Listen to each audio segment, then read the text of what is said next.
Alors, mesdames et messieurs, bonjour, bonsoir tout le monde. Voilà, aujourd'hui la presentación, un peu de grammaire, les conditionnels, otro de los tiempos que nos entraría en el examen de verbos de la semana que viene, ¿de acuerdo?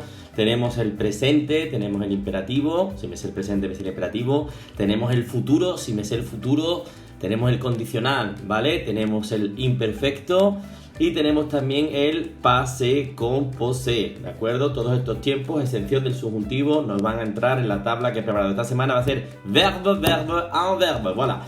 Bueno, el condicional existe, es un tiempo que existe en español, ¿verdad? El querría, por ejemplo, o quisiera, ¿verdad? Que lo hemos utilizado alguna vez cuando queremos ser pues un poco más educados, ¿no? Bueno, digo aquí, le conditionnel peut être employé comme temps o comme mode, ¿d'accord? Se puede emplear tanto como tiempo o como modo. Bueno, como tiempo, comme temps, permet exprimer le futur dans le passé. Esto es un poco extraño, pero ahora lo veremos. Permite expresar el futuro en el pasado. Et como mode, il exprime une éventualité o l'imaginaire, pues una eventualidad o algo imaginario, que está siempre soumise a la condición, ¿d'accord? Vamos a ver el ejemplo, ¿no? Aquí tenemos dos condicionales. Ya veremos, bueno, ahora hablaremos de su formación, pero como decíamos, si yo me sé el futuro, el radical del futuro y las desinencias de imperfecto, puedo formar este tiempo, ¿de acuerdo? Yo digo en francés, j'aimerais être en vacances, me gustaría estar de vacaciones, ¿de acuerdo? Vamos a ver cómo quedaría con una hipótesis. Si je partais pour les Caraïbes, je pourrais aller à la plage. Si partiera al Caribe, pues podría ir a la playa, ¿no? Aquí tenemos siempre, como digo, avec la condición, la hipótesis, ¿de acuerdo? Esta sería, por cierto, una hipótesis de tipo 2, que ya las veíamos anteriormente también en clase. Bueno, cuando queremos utilizar de forma educada, pues también, o pedir algo, como decimos, una acción, un futuro en el pasado. Michel, ¿es que tu pourrais venir au tableau? Michel, ¿podrías venir a la pizarra? ¿De acuerdo? Bueno, vámonos hasta aquí, como digo, ¿qué es el condicional? ¿De acuerdo? Un poco su empleo. Vamos a ver ahora la formación. Muy importante, dice, il est formé à partir du radical du futur, ¿de acuerdo? Plus desinence de l'imparfait, ¿d'accord? Más desinencias de imperfecto. Mucho cuidado, atención aux particularités. Todas las particularidades que tienen el futuro, por ejemplo, los verbos en er, aquellos que se le ponía el acento, como acheter, aquellos que doblaban la consonante, como por ejemplo jeter, ¿de acuerdo? Todas esas particularidades del futuro las va a, como digo, se van a formar también en el condicional, dado, como he dicho, que se forma a partir del radical de futuro más las desinencias de imperfecto. Recuerden las desinencias de imperfecto ion, ie, ¿vale? Pues aquí les he conjugado varios tiempos, varios verbos, pues j'aimerais, yo amaría, tu devrais, tú deberías, perdón, con una S, ¿eh?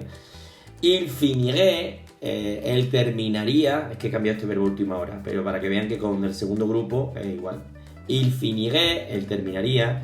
Nous aurions, nosotros tendríamos. Vous seriez, vosotros seríais. Il viendrait, ellos vendrían, ¿de acuerdo? Entonces no tiene mayor misterio. Si yo me sé el futuro y las desinencias de imperfecto, puedo formar el condicional. Bueno, vamos a ver los usos. Troisième partie, les usages. Dice expresión d'un souhait, pues por ejemplo expresa un deseo.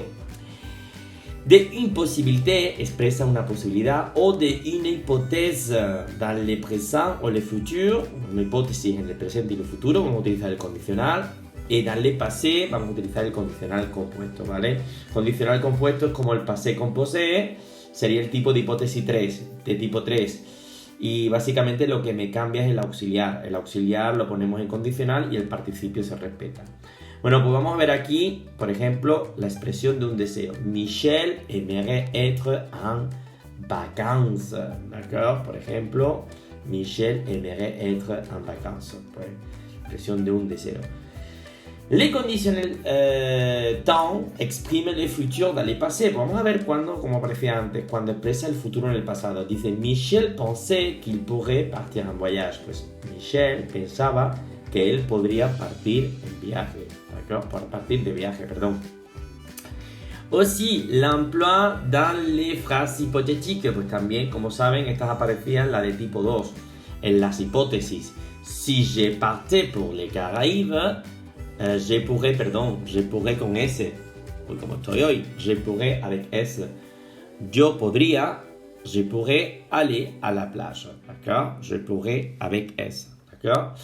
También, como decíamos, un último caso, formule de politesse a la forma interrogativa. Pues, por ejemplo, Michel, est-ce que tu pourrais venir? Michel, ¿podría venir? O ¿pourriez-vous m'aider, s'il vous plaît? ¿Podría ayudarme, por favor? ¿De acuerdo? También lo utilizamos en la fórmula cortesía. Bon, mesdames et messieurs, ça c'est tout à propos du conditionnel, d'accord? Je vous laisse un instant pour que vous notez bien la grammaire. Todo esto lo anotamos en la gramática de nuestro cahier personnel. También hoy, como novedad, les he dejado un live worksheet, ¿vale? Para que en línea trabajen actividades sobre el condicional. Además, estas actividades vienen bien porque las trabajan con un tiempo y luego a mí me llegan con los resultados, ¿de acuerdo? Pues ahí les dejo el enlace también justamente debajo de este tutorial. Alors, ça c'est tout pour aujourd'hui, mesdames et messieurs. Au revoir, à la prochaine.